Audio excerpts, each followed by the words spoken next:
Crystal മീഡിയയുടെ പുതിയ വീഡിയോയിലേക്ക് എല്ലാവർക്കും സ്വാഗതം. അപ്പോൾ നമ്മൾ ഇന്ന് ഉണ്ടാക്കാൻ പോകുന്നത് മുരിങ്ങയില തോരനാണ് കേട്ടോ. അപ്പോൾ നമുക്ക് മുരിങ്ങയില പൊട്ടിക്കാൻ പോയാലോ. അതേ നമ്മുടെ വീട്ടിൽ ചെറിയ മുരിങ്ങ മരം കേട്ടോ, അത്യാവശ്യം വലുതായി വരുന്നുള്ളൂ. അപ്പോൾ ഇനിയിപ്പോൾ കർക്കിടക മാസമല്ലേ, അപ്പോൾ എന്തായാലും ഇലക്കറികളൊന്നും നമ്മൾ വെക്കില്ലല്ലോ. അപ്പോൾ അതിന് മുമ്പേ നമുക്ക് മുരിങ്ങയില തോരൻ വെക്കാമെന്ന് വിചാരിച്ച് പൊട്ടിക്കാൻ പോയതാട്ടോ. അങ്ങനെ അത്യാവശ്യം മുകളിൽ തന്നെയാണ്, മഴയൊക്കെ പെയ്ത് അത്യാവശ്യം നല്ല പോലെ വെള്ളം ഉണ്ടായിരുന്നു ഇലയിൽ, അതൊക്കെ എൻ്റെ മേലിൽ വീഴുകയും ചെയ്തു കേട്ടോ.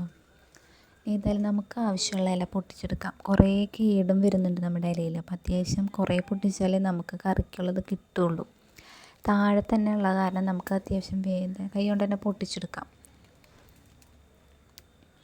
നമ്മൾ തണ്ട് കുഴിച്ചിട്ടിട്ടാട്ടോ ഇതൊക്കെ ഇപ്പോൾ ഉണ്ടാക്കുന്നത്. നമ്മളെ വീട്ടിൽ ആദ്യം വലിയ തൈയായിരുന്നു, പിന്നെ അത് കേടായി പോയി. അപ്പോൾ ഇപ്പോൾ തണ്ട് നമ്മൾ അപ്പുറത്തുനിന്ന് മേടിച്ച് കുഴിച്ചിട്ട് അതിപ്പോൾ നല്ലൊരു ചെടിയായിട്ട് മാറിയിട്ടുണ്ട്. അപ്പോൾ നമുക്കിങ്ങനെ ഉപ്പേരിക്കുള്ളതൊക്കെ നമുക്ക് വീട്ടിൽ നിന്ന് തന്നെ നല്ല ഫ്രഷായിട്ട് പൊട്ടിച്ചെടുത്ത് വെക്കുമ്പോൾ അതൊരു പ്രത്യേക ടേസ്റ്റ് തന്നെയാണല്ലോ. അപ്പോൾ നമുക്ക് ആവശ്യമുള്ളത് പൊട്ടിച്ചെടുത്തിട്ടുണ്ട്. അപ്പോൾ ഇതിൽ പകുതിയോളം നമുക്ക് ക്ലീൻ ചെയ്യുമ്പോൾ പോകട്ടോ, കുറച്ച് കിട്ടുള്ളൂ. അങ്ങനെ നമുക്ക് ഇതിൻ്റെ ഓരോ ഇലകളും ഇങ്ങനെ നുള്ളി കേടൊക്കെ ഉണ്ടോയെന്ന് നോക്കി നല്ലപോലെ വൃത്തിയാക്കി എടുക്കണം.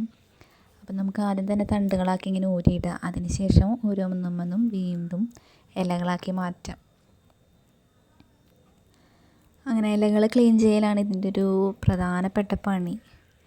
നമുക്ക് ബാക്കിയുള്ള ഇലയൊക്കെയാണെന്ന് ചീരയൊക്കെയാണെങ്കിൽ അത്യാവശ്യം വലിയ ഇല കാരണം നമുക്ക് ക്ലീൻ ചെയ്യാനൊക്കെ എളുപ്പമായിരിക്കും. പക്ഷേ ഇത് കുറച്ച് പണിയാണ്. അങ്ങനെ ക്ലീൻ ചെയ്ത് നമുക്ക് ഇലകൾ മാറ്റിയിട്ടുണ്ട്. ഇനി നമുക്കിതൊന്ന് വെള്ളമൊഴിച്ച് ഒന്ന് കഴുകി വൃത്തിയാക്കി എടുക്കാം കേട്ടോ. നമ്മുടെ വീട്ടിലുണ്ടായതാണെങ്കിൽ നമ്മൾ നല്ലപോലെ ഒന്ന് കഴുകി എടുക്കണം. അപ്പോൾ പൊടിയും ഇതൊക്കെ ഉണ്ടാവുമല്ലോ.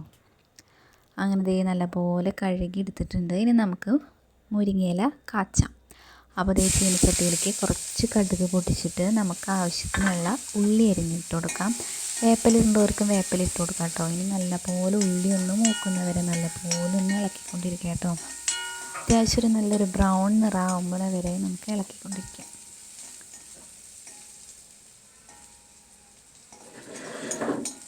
അങ്ങനെ നമ്മുടെ ഉള്ളി മൂക്കുമ്പോഴേക്കും നമുക്ക് കുറച്ച് ഇതിന് നാളികേരം വേണം. നാളികേരം നമുക്ക് ചിരിയാക്കി റെഡിയാക്കാം. അതിന് ശേഷം ഒരു 1/2 ടീസ്പൂൺ മുളക് പൊടി ഇട്ട് നല്ലപോലെ ഒന്ന് മൂപ്പിച്ചെടുക്കാം. മുളക് പൊടി നല്ലപോലെ മൂത്ത് വന്നതിന് ശേഷം മാത്രമേ നമുക്കിതിലേക്ക് നാളികേരം ചേർക്കേണ്ടതുള്ളൂ. അപ്പോൾ മുളക് പൊടി അത്യാവശ്യം ഒന്ന് മൂത്ത് വന്നില്ലെങ്കിൽ നമുക്ക് അതിൻ്റെ ഒരു ടേസ്റ്റ് കിട്ടില്ല. അതിന് ശേഷം നമുക്ക് ആവശ്യമുള്ളൊരു നാളികേരം കൂടി ഇട്ട് കൊടുത്ത് നല്ലപോലെ മിക്സ് ചെയ്തെടുക്കാം. ഇനി നാളികേരവും അത്യാവശ്യം ഒന്ന് മൂക്കുന്നത് വരെ ഇതുപോലെ ഇളക്കിക്കൊണ്ടിരിക്കാം. ഇളക്കിയില്ലെങ്കിൽ അടിയിൽ പിടിക്കാനുള്ള ചാൻസ് ഉണ്ട്. അതുകൊണ്ട് നല്ലപോലെ ഒന്ന് ഇളക്കി മിക്സ് ചെയ്തെടുക്കാം. നമുക്ക് ആവശ്യത്തിനുള്ള ഉപ്പും ചേർത്ത് കൊടുത്ത് വീണ്ടും ഒന്ന് ഇളക്കി മിക്സ് ചെയ്തെടുക്കാം കേട്ടോ. അങ്ങനെ നമ്മുടെ നാളികേരം അത്യാവശ്യം ഒരു റോസ്റ്റ് ആയിട്ടുണ്ട്. ഇനി അതിലേക്ക് നമുക്ക് കഴുകി വെച്ചിട്ടുള്ള മുരിങ്ങയിലയും കൂടി ഇട്ട് കൊടുക്കാം.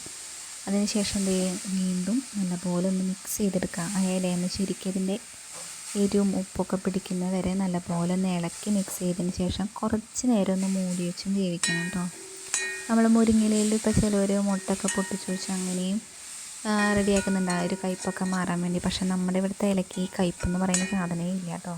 ഇവിടെ 2 തരം തൈക്കളുണ്ട്. ഒരെണ്ണത്തിന് അത്യാവശ്യം നല്ല കയ്പ്പുണ്ട്. പക്ഷേ ഈ ഇല നമുക്ക് ചീര പോലെ കഴിക്കാൻ പറ്റും, അത്രയും ടേസ്റ്റ് ആയിട്ടുള്ളൊരു ഇലയാണിത്.